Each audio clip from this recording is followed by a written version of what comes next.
if you were a top 4 seed in the Big East tournament, it may have been like $25,000 a school got. You got to the championship, it was $50,000, and then first round got so much, second round. In '09, I can remember going into Kevin Miller's office, who was in charge of our business, the finances under Tom Jurich, and I read the entire ACC the Big East manual. I knew it was. I'm like, hey, you're getting a check for about $850,000 for us getting to the finals. And he was like, what? And I brought it out. So the Big East did that years ago. Now they're finally getting caught up, and the NCAA is doing it. But I don't think that's going to propel our game. It's just, it gives us more value. It shows that, hey, you know what, don't just lump us in. During our little struggles that we had at Louisville for those years, when our men's basketball was on probation and different things, I can remember sitting there talking with our president at the time about the money that goes into not just women's basketball, but our Olympic sports, baseball, any sport that's not bringing in quote revenue. And it was our run in 13. It was our run in 14 and then to 18, those Final Fours. And our president at the time was, Jeff, every night that you're on for 2 hours on ESPN, I can't pay for an infomercial to get 2 hours of national television talking about the university. So the value that we bring was significant on a national stage, because during those years we went to 5 straight Elite Eights, we're in Final Fours, we were all over the national media. So they value what we were able to bring there. And I think that's a lot of things now, because they're giving units, we're being recognized for those things. And then I feel that now we can say, hey, here's exactly what we were able to bring in. Our season ticket sales, it's important. We want to play as many home games as we can, because we know that's all so we have a positive impact, and now I think the NCAA, ACC, they're realizing, hey, we've got to make sure we give credit where it's due. For some reason, you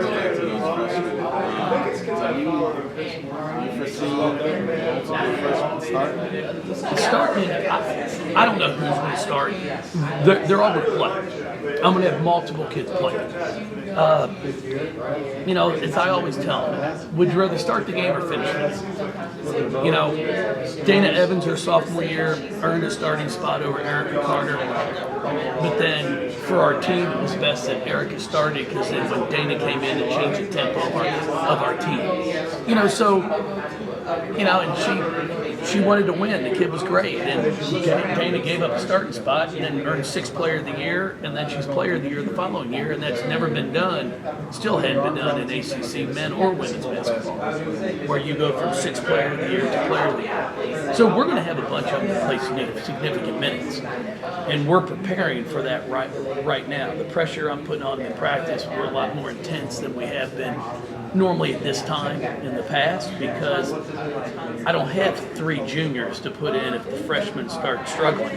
It's like, no, you got to figure it out. So trying to make it more intense now, so that when we start, they're prepared for it. What was it like bringing in Coach Miller, and how did that process work? AB's great. She's fantastic. She's someone that I've respected throughout the years of coaching against her. Getting to know her.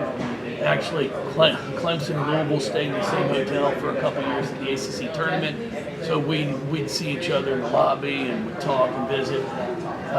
And when the opportunity came that I had a spot to possibly hire her, she was the first one I called. And now with 6 coaches being able to be on the floor, it's nice to have someone who's got head coaching experience to be able to be on the floor.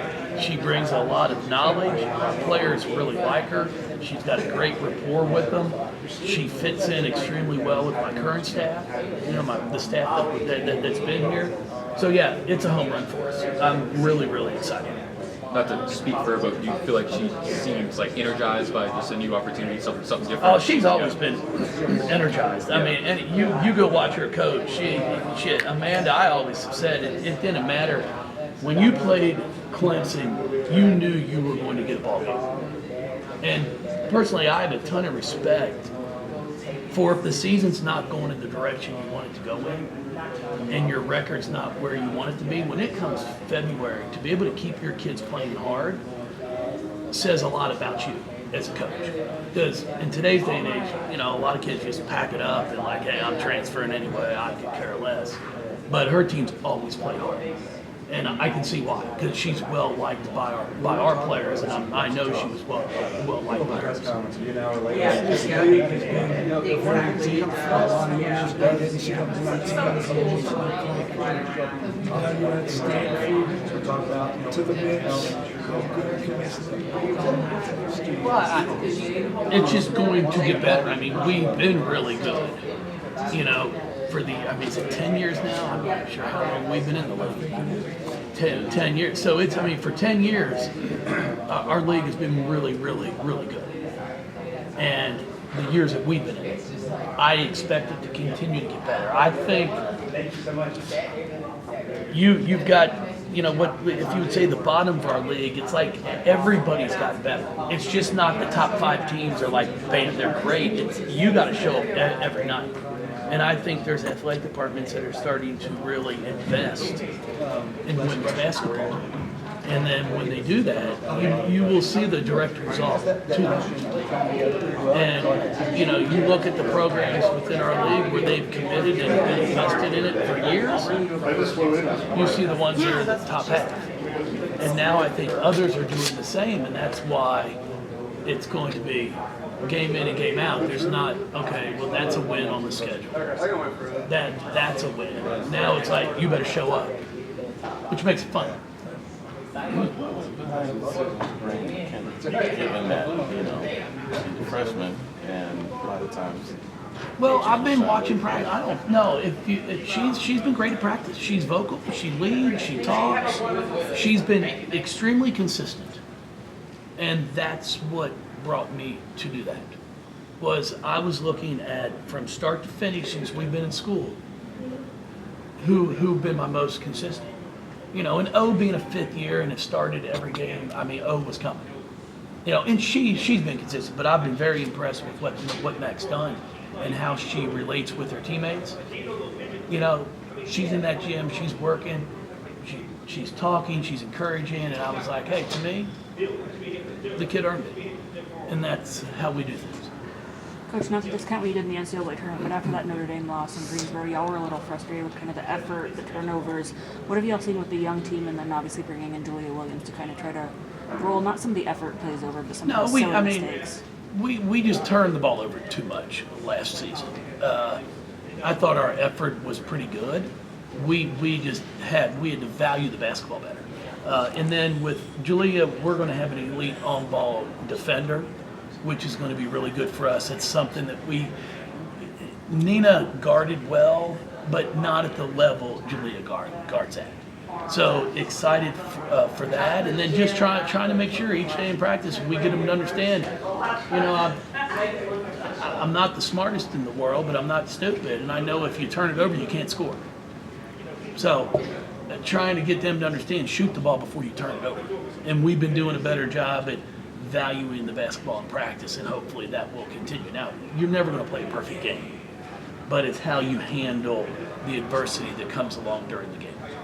Random question. Since this summer, have people been asking you if you're Tim Walz's brother? brother? They sure have. I've had plenty of idiots emailing me, and it's to really, your coach's email address, like at Jeff@gocards.com. It just shows the stupidity we have. Okay. With the new change coming in the conference, what kind of adjustment needs to be made? None. We're adding great teams. It's what you want. So now it's going to be, just scouting. Okay, now we've got 3 teams that we haven't played against year in and year out to get to know their style of play, and you've got new coaches at different schools. So it's the same thing with Virginia Tech. With Kenny moving on and Megan coming in, it's like you're learning what's their style of play going to be. But it's going to be fun. We got great teams, great teams, great coaches, and great players. As I always say, it's the players that make the league. You can sit there and talk about the coaching and this and that. If a great coach with bad players becomes bad. You know, great players can, quote, quote, what they call make a bad coach look good. You know, so it's the players, and we're very fortunate in this league to have great players. Coach, we have River next door. Press conference. Thank you, everybody.